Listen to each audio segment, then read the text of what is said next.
ചെയ്യുന്ന ഒരു കാര്യം അല്ലെങ്കിൽ നിങ്ങളുടെ ഒരു ബോഡി പാർട്ട് വന്നത് അത് ചർച്ച ചെയ്യാവുന്നത് അങ്ങനത്തെ സീൻസ്, അതായത് ബോൾഡ് ആവാൻ വേണ്ടി അല്ലെങ്കിൽ ഒരു എഡ്ജ് പുഷ് ചെയ്യാൻ വേണ്ടി നിങ്ങളെ റിലക്റ്റ് ആക്കുന്നുണ്ടോ, നിങ്ങളെ തടയുന്നുണ്ടോ, നിങ്ങൾക്ക് ഉള്ളിൽ വിഷമം ഫീൽ ചെയ്യുന്നത് ഇങ്ങനത്തെ സംഭവങ്ങൾ?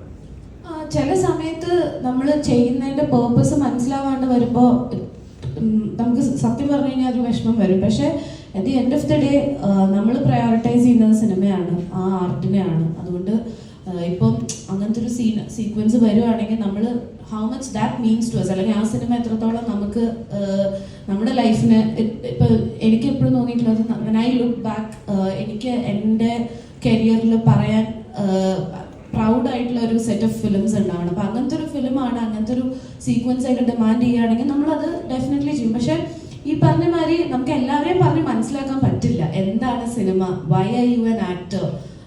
ഐ ഫേസ്ഡ് ഇറ്റ്, ലൈക്ക് കുറേ തവണ എന്തുകൊണ്ട് ആക്ടിങ് ചെയ്യുന്നു, അല്ലെങ്കിൽ കുറേ പേര് ഈ ഒരു പ്രൊഫഷനെ വളരെ ഒരു ഡീഗ്രേഡ് ചെയ്ത് കാണുന്ന പല അവസരങ്ങൾ വന്നിട്ടുണ്ട്. ഇപ്പം എൻ്റെ അമ്മയുടെ അടുത്ത് ഒരാൾ ചോദിക്കുക, അയ്യോ മോൾ ഒറ്റയ്ക്കാണോ ഷൂട്ടിന് പോകുന്നത്?